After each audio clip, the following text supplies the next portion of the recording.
Multnomah County provides a wide range of services. The county runs the jails, sheriff's department, health department, and plays a big role in combating problems around homelessness.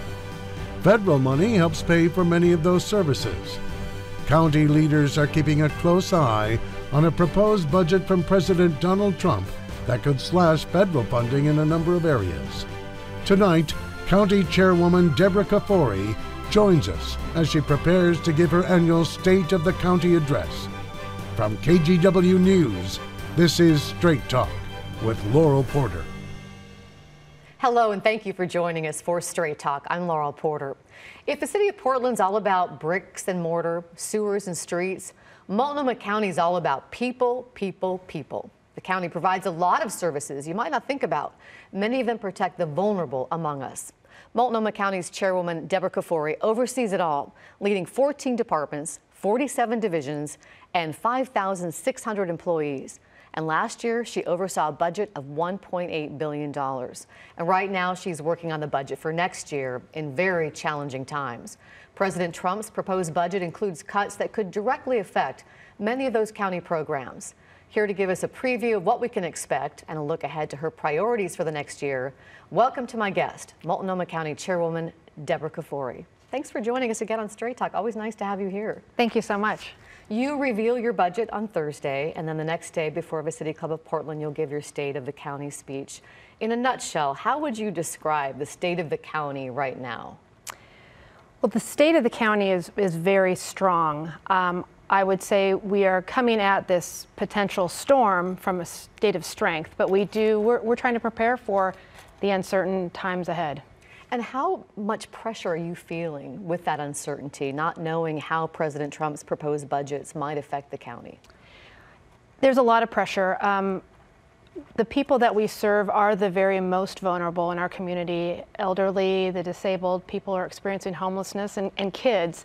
And any of the cuts that have been talked about at the federal level could have pretty devastating effects locally. Let's take a look at some of the things that your office says the president's budget could affect at the county level. It could jeopardize $947,000 for rental assistance to low-income families, $1.2 million for teenage pregnancy prevention, more than $6 million in low-income home energy assistance, and nearly $3 million to the WIC program that meets the nutritional and health needs of low-income families. If any or all of those programs are cut, can the county make up the difference? Well, no, we don't have the funds to supplant those funds from the federal government. But first of all, we're not going to just stand by and let those cuts take effect. We're going to fight. We have advocates locally. We have advocates around the country, including our elected representatives in Salem. In Washington, D.C. We're going to try to make sure that those cuts don't go through in the first place. That's our first line of defense. And what are you going to do to try to protect those if they go through? What can you do to try to protect those programs? What are your priorities?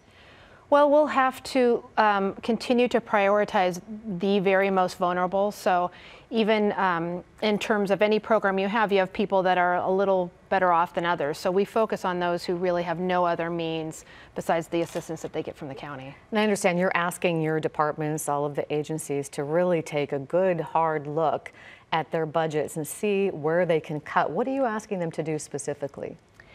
I asked all the department directors to look at doing a 2% cut. So really to delve down deep in their budgets, to cut it from administration and travel and training, not the services, to cut first from their own budgets, but then to look at programs that maybe are popular but really aren't giving the outcomes that they want. And we have a lot of data. We try to make sure that each program that we're serving, that we're providing, has outcomes so that it's really changing people's lives and not just there to make people feel better. Can you give us any specifics? I know you can't reveal your total budget tonight, but some specifics on what your priorities are in the coming budget.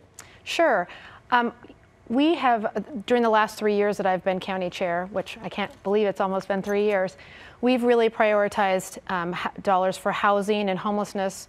We focused on families and kids, and we've looked at trying to have more services for people who are experiencing mental health crises. So those are the same areas that I will be continuing in my budget, to to either not cut or to actually put more dollars into those services. So with that as a background, as you prepare your budget, and we should let people know that your budget is a blueprint, the commission has to vote on it, then the public actually gets a say, right, in different hearings, so be watching for that. But with that as a background, knowing your priorities, let's take a closer look at some of those priorities. And first, last year, you also said that your #1 priority when you gave the State of the County address last year was to address the housing crisis. 16 months ago, former Mayor Hales declared a homelessness crisis in the city, and you've put a lot of emphasis there. And it's for the first time the city and county have been working together to invest millions of dollars in trying to keep people in their homes, opening shelters, and getting people permanent housing. How do you think that partnership is going? You know, it's one of those things where you can't believe that it didn't exist in the first place. It just makes so much sense that the two jurisdictions, along with the City of Gresham, our federal partners, and community-based partners, are coming together to work on an issue that affects us all. We have, in the past year, doubled the number of publicly funded shelter beds in Multnomah County, which is pretty incredible. And we've not just opened shelters because of the good graces of the city and the county money, but we've worked with businesses around our town to get their buildings to be used as shelters as well. A few months ago, the Menashe family generously donated a downtown building to be used as a temporary homeless shelter.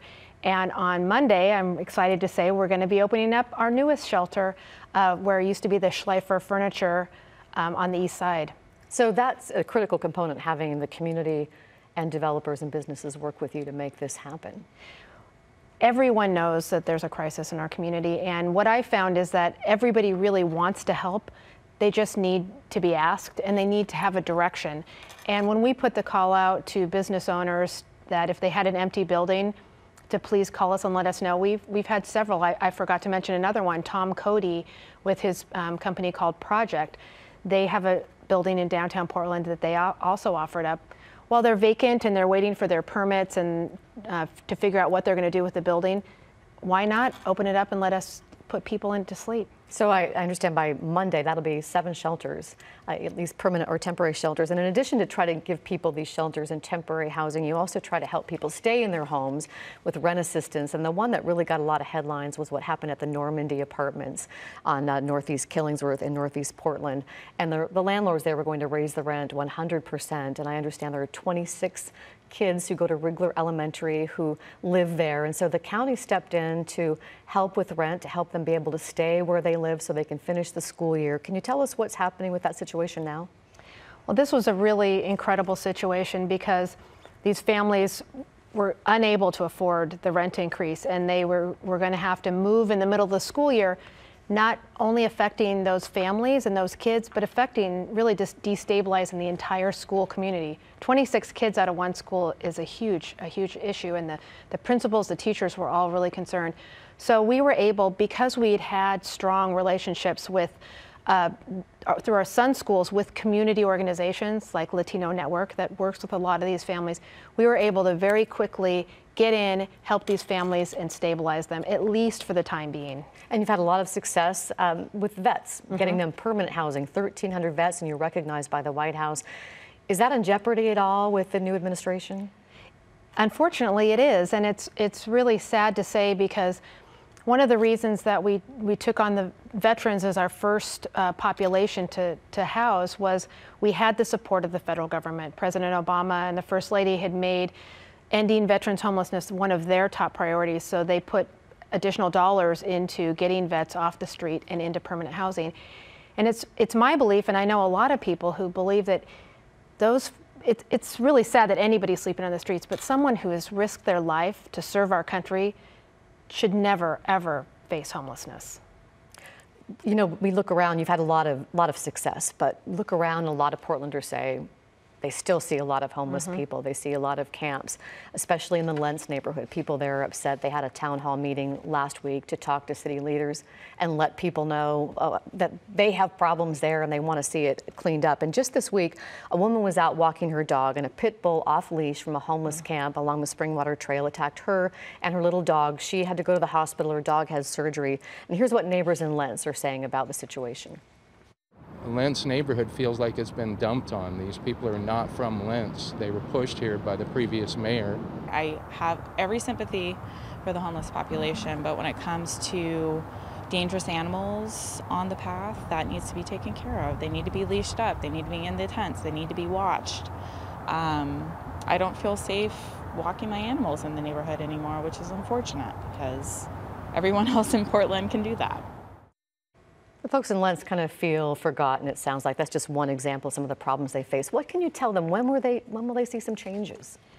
Well, I first wanted to say that I agree with them. I understand exactly where they're coming from. I think that especially what happened last summer with the encampment on the Springwater Trail really getting so large and unruly, these are the neighbors. And I know that they had a higher crime rate, that they had to deal with things that they hadn't had to deal with before. And that's really unfortunate. We're working very closely with the sheriff, Multnomah County Sheriff, the Portland Police, and the City of Portland to make sure that that does not happen again this year. I think that that law enforcement received mixed messages about what they were supposed to be doing, and we know that it can't just be a law enforcement response. We have to have outreach workers who are out there working with the people to make sure that they can get into housing and off the streets. Another subject that you're passionate about, and you made a big announcement this week along with Portland Mayor Wheeler, that you're committed to transitioning to 100% renewable energy sources by the year 2050. By the year 2035, all the electricity in the city and county would come from renewable sources. A 12-year-old boy, Jeremy Clark, spoke at the news conference thanking you and the mayor for taking that step, and he said this is something he has been working on for years. Let's listen. I'm afraid that in my lifetime, the things that I love about Portland will be gone. Not only that, but we'll see an increase in coral bleaching, crop failure, mosquito-borne diseases, hurricanes, droughts, floods, a lack of ice in Antarctica and Greenland, wildfires, ocean acidification, and animal extinction.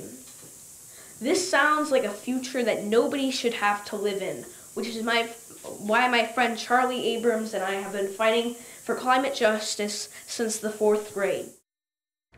So he's been fighting for that. He thanked you for taking those steps. He said it's the most important thing facing his generation. How did this come about? Is this in response at all to the environmental policies we're seeing at the White House? Yes, most definitely. And I just have to mention that this young man, his video was posted by Leonardo DiCaprio and has had 1.6 million views. So which he's video a star. is that? A video of him speaking when he testified in front of Salem. Oh, that's impressive. We all could say that. Wish we could say that, right? No, the federal government right now under Trump's administration is really taking us backwards. They're trying to turn back the clock when we know that the effects of climate change are being felt right now. And because at Multnomah County we represent people, we work with people, it's not so much retrofitting your building and just to do it because it's cool. It's because these are the most vulnerable in our community. They're already feeling the effects of the wettest winter on record, the warmest summers. They don't have the means to deal with huge increases in temperature or decreases in temperature. And so that's really what's driving Multnomah County to take the lead on this issue. It may sound good to a lot of people, but the financial details aren't clear. Isn't this going to depend a lot on the consumers and also the utilities like Portland General Electric turning away from coal and fossil fuels? Do you think you'll get their cooperation? I know we will. This is our community. These are the values of Multnomah County. We're working closely with our partners in the utilities. We know we can't do it without them. And a recent fact I just learned is that Multnomah County has the highest number of utility consumers who choose green energy. Even though it costs more on their monthly bills, they choose green energy, the highest number in the entire country. So I think while this is not a top-down approach, this is really, we're being driven by our community. And on the subject of immigration, ICE agents conducted a sweeping operation across the Northwest, detaining more than 60 undocumented residents, including more than a dozen from the metro area. Agents showed up at the home of a so-called dreamer, the DACA program, Francisco Rodriguez, and took him to a detention center in Tacoma. After a public outcry, he was released. How would you describe the mood in the immigrant community right now in the county?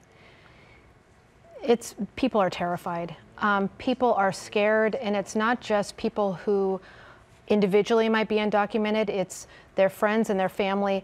Most of the families that we work with who have someone who's undocumented, either their spouse or their children, actually are legal residents. So it just creates this fear and uncertainty that doesn't need to be there.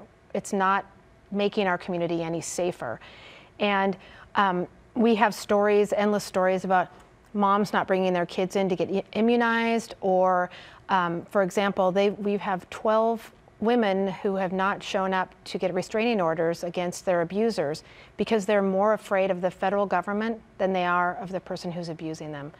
That's not making our community safer. In fact, I would argue it's doing the exact opposite. At your urging, Representatives Bonamici and Blumenauer are sponsoring legislation to write into law, confirming and also expanding areas off limits to arrest by federal immigration agents. So-called sensitive locations would include schools, churches, hospitals, courthouses, some government offices.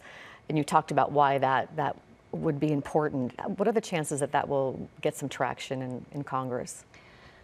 Well, unfortunately, at this point, we've heard that it's not going to get any traction. But again, I think we saw with the Trump administration's desire to overturn Obamacare that putting pressure on the government by the public does make a difference. Right now, the one thing I hope people are realizing across our country is that your voice does matter. And by arguing against policies that you feel are unfair and unjust, you can make a difference. And there are a lot of people in the county and in the state of Oregon who do support the president and support ICE making some of these raids because they believe that sanctuary cities, sanctuary counties make us less safe, and they feel that people should have to be in this country legally. Do you hear from them at all? What do you tell people that have that opinion? I hear from people with every perspective, and I appreciate that. And I don't want people not to contact me just because they think I might not agree with them. Everybody's voice needs to be heard. I would say that every decision that we make and every dollar that we spend at Multnomah County is with the desire to make our community better and safer. And I do believe that by arresting and detaining people who have done nothing wrong except be here without documentation is not making our community safer. In fact, it's making it less safe. Dollars that could be spent and time that could be spent towards getting at people who are really creating disturbances and crimes in our community, in fact, is being directed elsewhere. And as I said, people are not seeking justice because they're fearful. That doesn't benefit any of us. Chair Kafoury, time for us to take a break, but we'll continue our conversation with the chairwoman of Multnomah County in 2 minutes.